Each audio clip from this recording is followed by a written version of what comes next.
Hello, good morning, good evening, good afternoon, whatever it is time for you joining this live Q&A with me. I really appreciate your time being with me here today.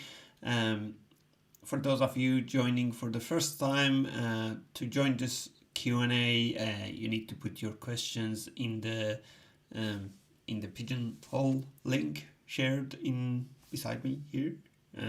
You can scan the QR code or go to the Pigeonhole link and ask your questions there. And please take time to vote for other people's questions as well, not just for your question. And if there's a question that we don't have time to talk about it, we'll talk about it in the next session. Okay, so let's jump into the questions. Starting from here, so we have already 6 questions. Good, so let's just start with one of these. So question, what path do you recommend to become a Power BI consultant? I'm a graduate of business. Is knowledge of programming required? I have a video in RADACAD YouTube channel and articles, like a couple of articles in RADACAD blog as well, which I specifically talked about how can you become a Power BI consultant. For something like this, for becoming a consultant, you need a set of soft skills, like consultant soft skills such as communication with customers, project management, like having the consultant mind so that you can talk with business in the business terms, and you can talk with technical people with the developer terms, things like that. You also need to have some technical skills. If you are a Power BI consultant, a lot of those is related to Power BI, but it also relates to technologies that is working with Power BI depending on your implementation, on your solution. For example, if you are getting data from SQL Server, in many cases you might need to write T-SQL statements, or you might need to learn about T-SQL coding language or query language of SQL. In Power BI, of course, you need to learn DAX, which is the functional or formula language of writing measures and calculations in Power BI. In Power Query, learning about M can be beneficial, although not 100% necessary, but I would definitely recommend to learn it. So there are some programming languages you need to learn, but they might be different from, let's say, a programming language such as C# or something like that, you can write a full program with it. This is a language specific for Power BI, or even T-SQL is a language specific for database. It's not a language you can write a program with it. It's different. So I would definitely recommend you to go and check out that article and video. I have explained everything else, things that you would need in your job, but it all at the end of the day depends on the type of implementation you have, on the way that you are using Power BI. In some organizations, Power BI is used more as visualization tools, and modeling and data transformation used with other tools. In some organization, everything is done with Power BI. So it really depends on a lot of things related to that. So thank you for the question.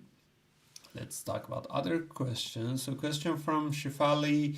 I have a model where the views are related in the master view in many-to-one relationship respectively, but in the report I need to bring data from all views to one, but it shows error if I do so. Okay, well, without knowing your error message, I can't really help much. But if you have multiple views, let's say in your data source, and they already have their relationship fields and key columns that you can merge them together, there are necessarily 2 ways. One way is to kind of like build your dimensional model in the data source. I imagine this is what your views are. Like you have one view for your fact table, views for dimension tables, and then you load them into Power BI.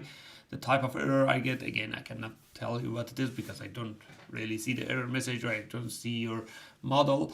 But if you are loading the model as is, if you haven't built the dimensional model, star schema and design like that, I would recommend you to do so and then load that data into Power BI. Regardless, the type of error that you get is really dependent on your implementation, and I should really see that error to help you. So unfortunately can't help you much with that.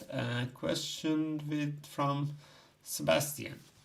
How to share Power BI report dashboards internally on a company intranet to or SharePoint. I have Power BI Premium per user license, but viewer do not have any license. I do not have premium capacity subscription.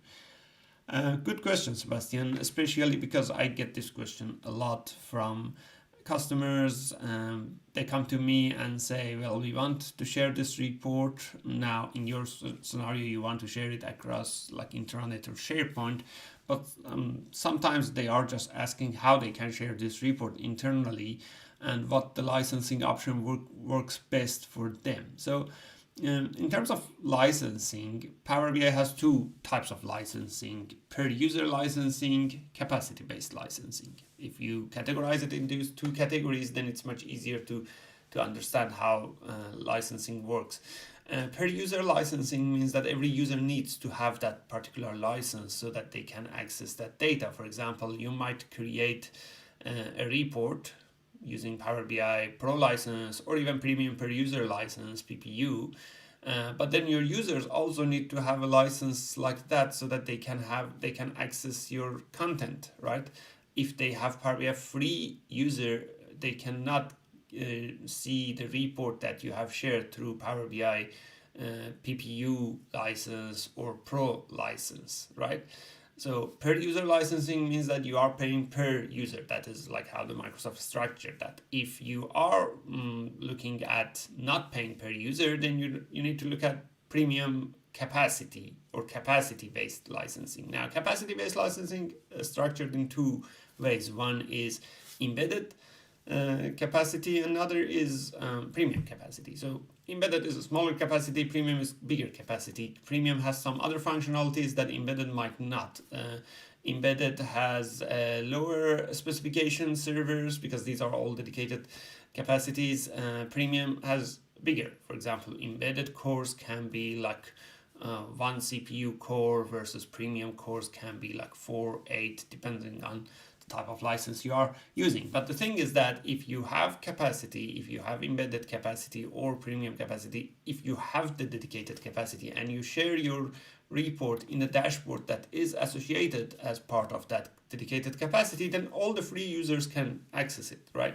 Like, for example, you can have a Power BI report in a workspace which is part of a dedicated capacity, premium or embedded, and you have 10,000 users using it, right? However, 10,000 users using one report on a dedicated capacity will bring a lot of pressure on that capacity. So depending on how many users you have, how frequent they are using it, their using time, like for example, they are all based in London, or some might be in London, some in New Zealand, some in US, West Coast, East Coast, different part of it. So depending on all of things like that, the size of the model, the type of calculations you do, depending on all of these, you might need to find what is the best capacity plan for you to use. But also depend on number of the users you might have, the embedded capacity or premium capacity might work better. Both of these will give you option to embed your report inside internet or SharePoint or whatever platform you want to use. So you can also use embedding in SharePoint or custom application or anything like that with per user licensing, but then you have to get your users to pay for it, right? So either that or this. That is, I would say, kind of explanation on that. If you have many users, like 1,000 users, 2,000 users, even more than 500 users, I would suggest one of the capacity-based licensing perhaps works better. But if you have like let's say 20 users, 10 users, then PPU or Power BI Pro, those are perhaps a better option to look at it. I have explained this licensing in a couple of videos and articles again in RADACAD YouTube channel or blog, so please go and check it out, Sebastian. All right, question from Mike. I work in an environment where I have full access to the data. That's good. I am the only one creating reports. Should I continue create a new data set for each report? Do I need to consolidate to as few as possible? That is also a good question, Mike. I get this question also quite often. The answer to that is not a simple answer. The answer to that, I would say, is really depending on a lot of things. Now, you have explained your specific situation where you are the only person building reports, you have access to all the data. So these are deterministic, some of the deterministic factors. Some other organizations, some other users might not have this situation. Some of them might have access to part of data, some of them might not have access to that. These data sets can be like confidential. For example, human resource data is confidential, so you don't, let's say, want to combine it with other parts of data. Payroll data is confidential, you don't want to combine it with other parts of data, but sales and inventory can be combined, things like that, right? So deciding on an answer on this really depends depending on a few things. First, access to the data, of course. Second, who is going to access this content, right? For example, whatever you are building, is it usually used by the same group of people, like everyone in the organization or board of directors, or you might have different group of people, right? Another thing is the size of data. Like, is it going to make it like huge data set? Each of these different modules you bring, inventory, sales, HR, anything like that, or not. Are you the only developer, or there are other developers as well, and they would take care of like other parts of it, you take care of this part? So it really depending on a lot of situation. In your specific situation, I would say, if the size of data is not big, if you are building, let's say, a report for sales, I'm just giving you a sample, sales, and it is already using a few tables to build your report and visualization, and then you still have full access to the source, and your user group is pretty much the same, it's not changing. You want to bring inventory as well, I would say, well, bring them all in one model. If it is not a big model, if it is not huge tables we are talking about, if it is the same group you are sharing the content, the result with, try to bring them all in one model. It helps in some parts of it. First, it helps when you are creating measures, calculations, comparing one value from one fact with another value from another fact, things like that. You can, of course, do something like that if models are separated, like you build a Power BI dataset for sales, Power BI dataset for inventory, and then you can use the direct query to Power BI dataset, bring both, write some calculations across it. But this technology is new, so some of the functions in DAX might not work exactly in there. It comes with few complication if you get them separated. So that is why I suggest, if everything is small, if your report data, everything is a small, manageable size. When I say small, it means manageable size. It means that your Power BI desktop file doesn't take, let's say, an hour to just open up to write a measure or things like that. You also need to take care of a lot of performance things around it as well. So I would try to bring them all into one model in your situation, again, I'm saying. But then I might create different visualizations for that, like one report for sales, one report for manufacturing, one report, like they are all connected to the same data set. So you have shared data set, connecting of these to the shared data set, but different reports. This will give you ability, like in case someone else want to take care of one specific report in the future, you can do that. So if I just show you something like this, I'll switch to this screen. Okay, so here you can see. So ideally we built our Power BI model or implementation, something like this, that we have the models layers separated from the visualization layer. And this can be done easily by publishing one Power BI file with your model, everything in it, but no visualization, and then building another Power BI file, which is visualization with the direct query and with the live connection to your Power BI dataset, and then another report, live connection to the Power BI dataset. That way you are separating the visualization layer from the model layer. So I hope that answered your question. Going back to the list of questions. Okay, is it best to create a star schema data model and relationship within Power BI or in data warehouse and just connect Power BI to that? Advantages, disadvantages. So let me bring that slide back again, because this is kind of related to what I've been talking about. So when you look at this slide, and this is what I really suggest always when you are thinking of making your Power BI solution reusable. This is one of the things that you need to think when you are making your Power BI solution reusable. I would say separate your data transformation. Like you are building a star schema. You can build a star schema using Power Query. You can build a star schema using T-SQL code in database. You can use SSIS, Azure Data Factory. You can use a lot of technologies to build that star schema and then store it somewhere, right? If you do that just within Power BI environment in Power Query editor, it is fine. There is no problem with that. But let's say throughout that process, you've created a customer table, you've created a date table, you've created product table, and then later on, you are building a separate model. Let's say the model is so huge, the audience are different, the access levels are different, so that you actually need to create two separate Power BI files. In your second Power BI file, you need to use the same product dimension that you created here, or the same fact table that you created here. So what is the way to share it? If you create it as part of the Power Query inside Power BI, then separating them, then reusing it is not easy, because if you like copy that code, bring it here, the next time you want to make changes, you have to make changes in both places.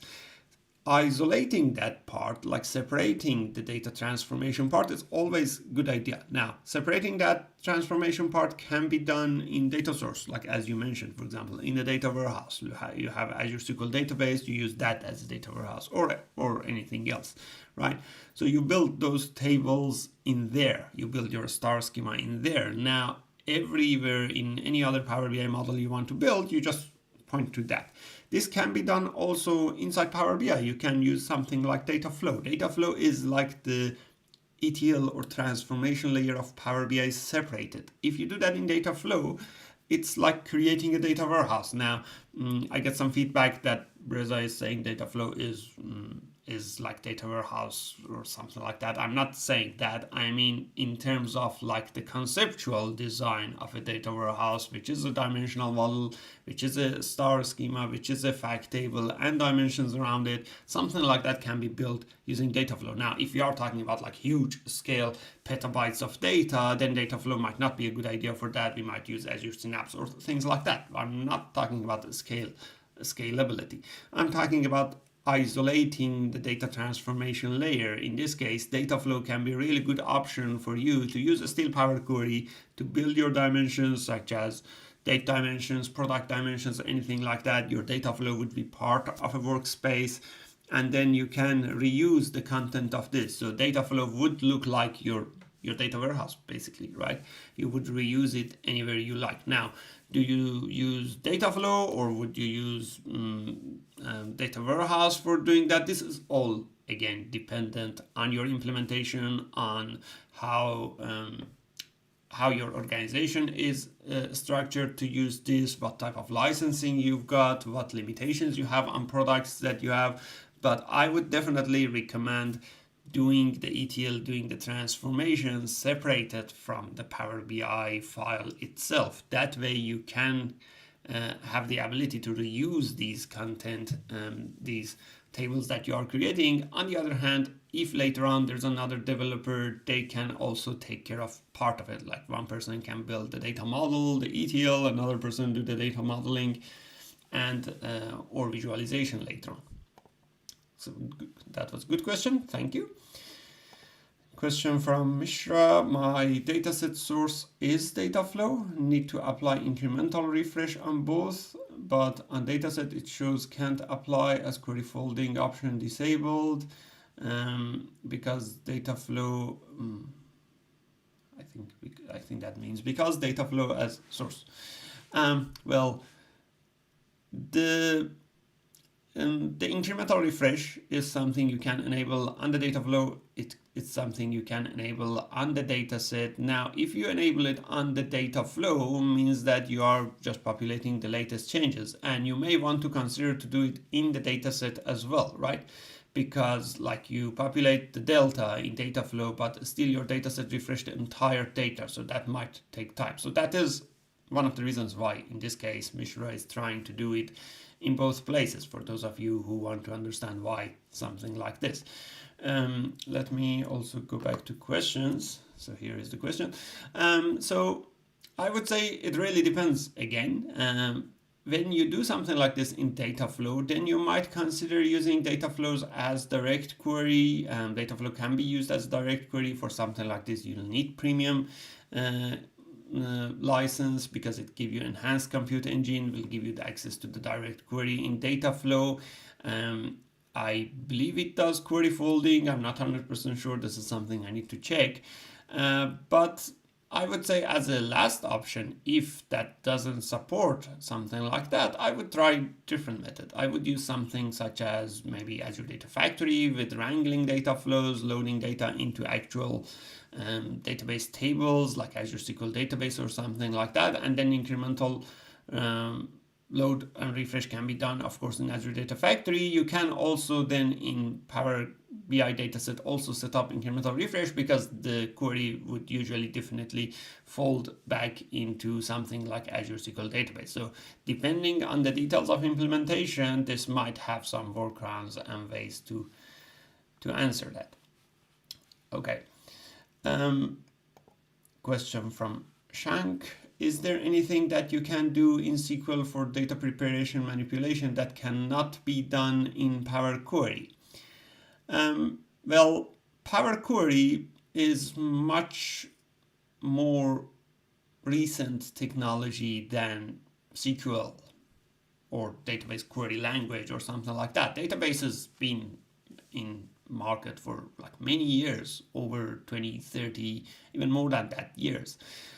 Like a T-SQL language that you are using is based on standard SQL 99. You can see how far this goes back. So it is a rich language, query language. On the other hand side, Power Query, which is started, let's say, from 2013, it was started before that as well. Like M language itself was like has a story before that. But the Power Query UI is like from 2013. It enhanced a lot, it improved a lot. So I would say these days you can pretty much do most of the transformations, a lot of transformations with Power Query. The performance, however, might not be exactly like doing it in SQL Query, right? Because in SQL Query you have access to the data right there. The data is all the data is there. You are just querying data across one source, which is your SQL source. Power Query will give you ability to bring part of data from Excel, part of it from a web API, part of it from SQL, and then query or transform data across all of these. So it's not just a query language. You should not consider Power Query as a query language. You should consider it as a data transformation tool. So I would compare Power Query with something like SSIS, with something like Azure Data Factory, not just with SQL, right? That's one thing. Now, if I compare Power Query with SSIS with Azure Data Factory, it is a powerful tool. And these days I use Power Query pretty much for everything if I'm doing any data transformation. However, there are things that still need some improvement in Power Query. For example, we don't have really a good logging or monitoring aspect in Power Query. Like in SSIS, for every data flow, like when the data comes from a source, it goes to a transformation, I can pass part of that data to be logged somewhere so that I can monitor it, what happened, 5 rows went into this join, out of that 6 rows came out, things like that. I can monitor every single step. With Power Query, you have to do a lot of things if you want to do something like that. It's not easily implemented. So I would say Power Query still has some path to go, and it is normal because Power Query is a technology like about 8 years old, comparing to SSIS, which comes like from DTS in SQL 2000, or technologies related to that. So short answer to your question, yes, you can do pretty much anything in Power Query in terms of transformations, but Power Query still has some ways to go, and there are things that can be improved in Power Query certainly, and Power BI team, I'm pretty sure they are looking at those. Question from Sebastian. What is better for dashboard performance? Doing cleanup in query stage, M, or DAX measure after loading the data? I would say definitely doing data transformation in Power Query or in data source and any other places rather than DAX. DAX is like, you have to think about it, what is good for what. Like, for example, you use hammer for a nail, you use a screwdriver for not for nail, right? I mean, you might be able to use hammer on screws as well, right? But it wouldn't give you the best performance. It wouldn't give you the best ability, right? It is built for something else. You should think what each tool, what each language is capable of, and what each is used for. Of course, you can do your data transformation in DAX, you can create calculated tables, you can use functions such as summarize, select column, add columns, a lot of functions like that that can help you to kind of transform your data, but it's not ideal. First, you have to write tons of lines of code of DAX.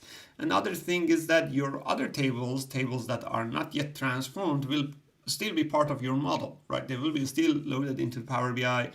You can hide them, but they will still take memory. It will make your model confusing.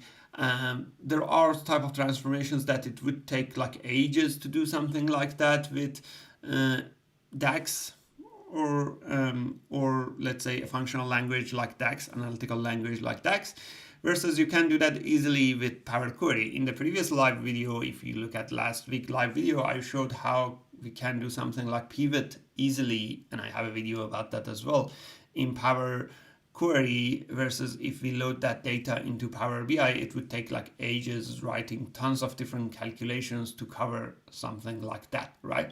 So definitely do all your data transformations in Power Query, in data source, in data flow, separated from DAX. DAX and measures and calculations would come only on top of this to give you extra analysis. For example, a year-to-date calculation, you would do that in DAX because it doesn't make sense to do something like this in data source, because year-to-date calculation, you need to consider a lot of different attributes. What if I want year-to-date for this customer? What if I want year-to-date for this product? What if I want year-to-date for this department? Things like that, a lot of variables around it. But something like, for example, calculating profit, which is sales minus cost, this is a column as part of your fact table. You can just do that in Power Query. What if you want to pivot, unpivot data, like your budget data comes not in the right shape, you want to change the style and reshape it, things like that. I would do that in a data transformation layer. Okay, we have a few more questions. We'll go through a couple of more. What about shared dataset in Power BI? They are reusable just like any source in data warehouse. Well, yes and no. Yes, you can use a shared dataset in Power BI, in any other Power BI report with a live connection. There's no problem with that. You can do that everywhere. But sometimes you might want to bring that and also combine it with some other data sources. That is what we call direct query to a Power BI dataset, which you can do that. You can have direct query to a Power BI dataset and then bring another data from, let's say, another Power BI dataset or Excel file or SQL Server, any other sources, and then combine it and then write some DAX expression, things like that. However, direct query to Power BI dataset It's very new technology. It has some limitations in terms of, like, for example, what DAX functions you can use, you cannot use, things like that. But these would be lifted very soon. So pretty much I would say short answer, yes, you can use that. Okay, I would just go through